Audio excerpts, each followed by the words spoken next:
Nottingham Forest 0, Manchester United 1, through to the quarter-final of the FA Cup to play Liverpool at Old Trafford. I'm joined by Stephen Howson. Steve, you just said before, a bit of a snooze-fest, that, wasn't it? First half was not a snooze-fest, but Joe, I actually think, trying to be analytical about it, because yes, to answer the question, yeah, it was dire in the second half, wasn't it? But I think we actually deliberately did that.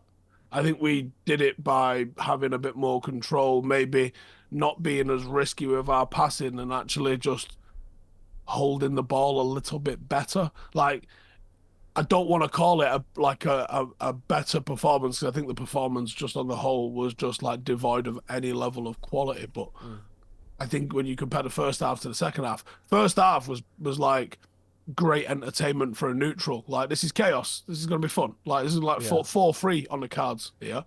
And then I think second half, I think we took the sting out of it a little bit. Which is weird because we weren't in the lead at the point we decided to do that, but maybe that's what helped us sort of not let them score, because that's been a big issue, hasn't it, recently? Just in terms of individuals, we saw some people, for one reason or another tonight, who we've not seen in a while. Amrabat starting the game. We saw Mainu rested, McTominay came into the midfield. We saw Anthony starting a game for the first time in a long time. What did you make in terms of personnel of the team? And obviously looking forward to the weekend, there might not be too many changes, and we've got sort of City away. Does that worry you? Did you see any positives? Is there any people who thought, actually, I was surprised, I was impressed by him? No. It wasn't, was it? No, I didn't see anyone. I went, I'm glad they're back. Oh, fucking no. Do you know what? I was getting rinsed in the group chat we're in with Rio, because Rio just totally took something I said about Amrabat. They was talking about what sort of midfielder is it, and obviously everyone saw him tackle Mbappe, so everybody's got this idea that he's like some sort of Kante, all-action, tackle anything sort of midfielder. And I put in there, he's more of a Carrick than a Kante. And Rio just decided that was me saying he's as good as Michael Carrick. So he's just been hammering me basically since we signed him on the basis of that. Good. And then today he was bad, wasn't he? Like, yeah, he was shit. So I've been getting pelters off him because obviously I signed him because I thought he was you got him over the line. Entirely my fault. But you know what? Two things. One, he's a centre mid playing left back. Two, he's better than Lindelof playing left back. Three, he was shit. So what does that say? I actually thought he was a bit better in the second half than he was first half. Wasn't good at. Like, he's good at taking the ball and passing it to somebody else. Oh my God. It was well shit. It was. I don't know if the pace of the game was too much for him after him being out for a bit, but it was bad. Yeah, just I was going to mention that it did look a bit quick and a bit like every sort of pass he was stretching for it because someone was closing him down. Sort of the opposite of Mainu, who seems to have the ball and is positioning it around the ball sort of sorted all the time. Just in terms of the game then, and looking ahead to the Liverpool game. First of all, when that draw was happening, are you of the mindset of let's get a good team because when we beat them, it'll be a great day, or are you give us Coventry? Where's your head at when that draw's taking place?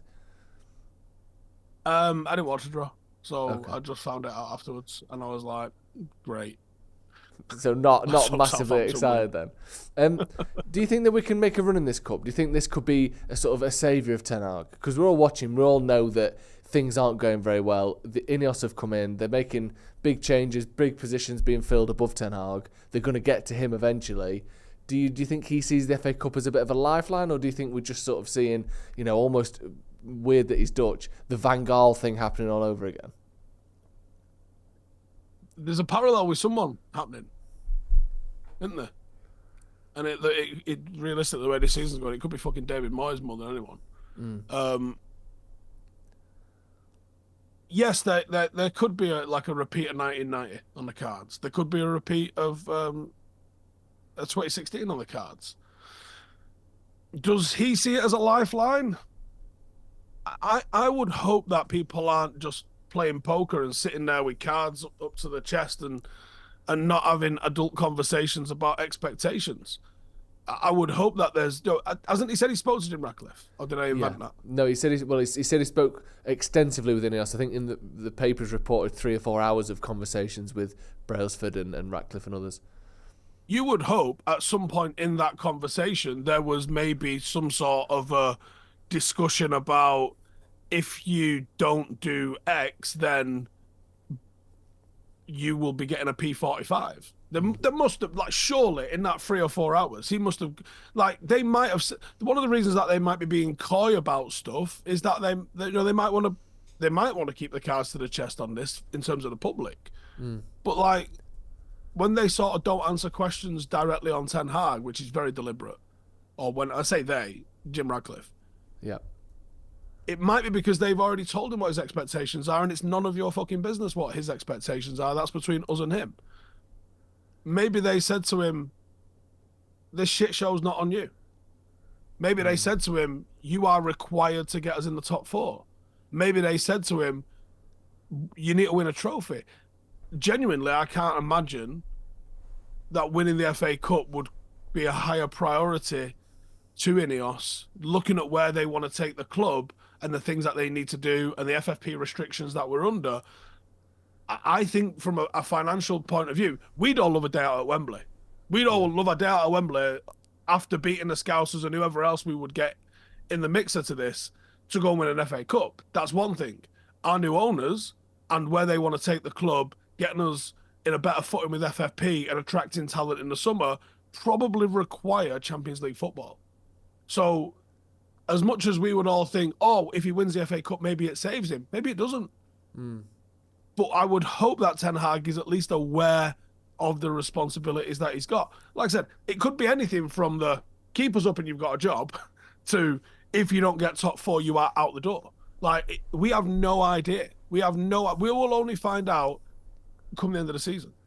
Yeah, the top 4 thing is always a weird one with me because part of me thinks, obviously where we are now, we've still got around 3 months left of the season. You think if the expectation is if you don't get top 4, you're sacked because you've cost us all this FFP stuff, all this potential to build in the summer. Part of me thinks, well, if you don't think he's going to get it, sack him now. Why are we waiting until it's unchangeable and then you replace him? Like, if you think he's good enough, stick with him. And if you think he's good enough and he doesn't quite get top 4, well, surely that wasn't the only thing that decided whether he was good enough or not. Like, I don't know. It could easily be like, okay, you didn't get top 4, that's really disappointing. Yeah. We will fix it this season. And like I said, their entire conversation maybe the fact that it was a 3 to 4 hour conversation tells you that they might have gone in there with this shit show's not on you, finish as high as you can. Yeah. And we will sort it out in the summer. He does say, and maybe that's why he's going, all right, let me cycle through every fucking youngster on the books and find out.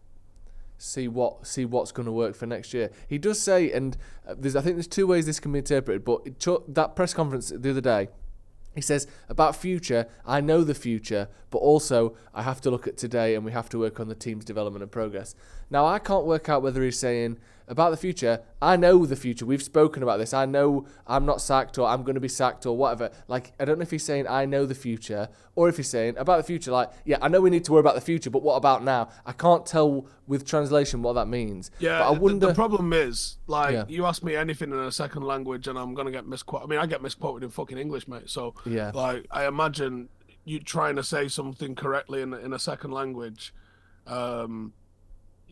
you're probably reading too much into the exact phraseology that he used. Yeah, because people were saying, like, he's been defiant, he's saying that he knows he's safe and all that, but I think that he might be saying, yeah, I know we need to talk about the future, but what about now?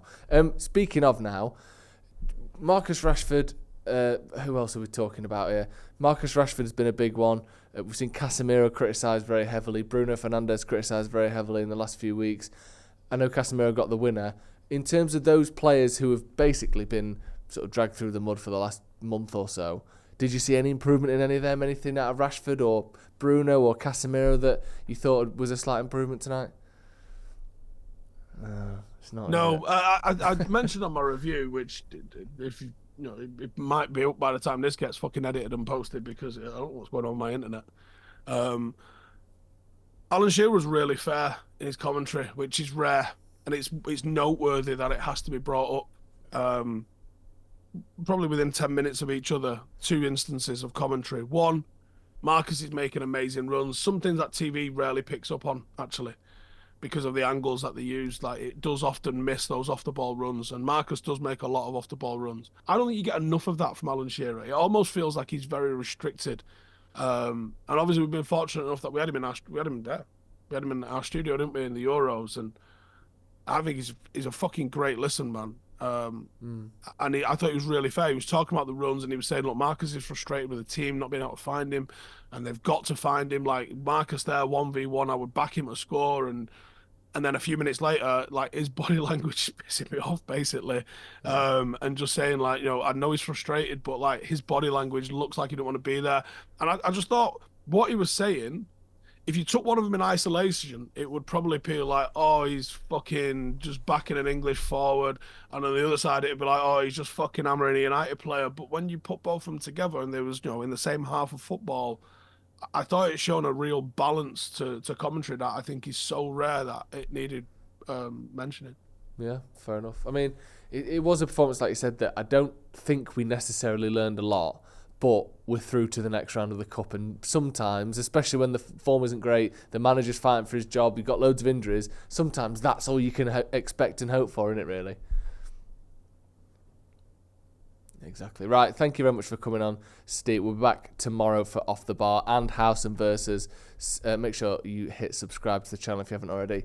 Nottingham Forest 0, Manchester United 1. We are through to the quarter-final of the FA Cup to face Liverpool in a couple of weeks' time. We'll see you in a bit.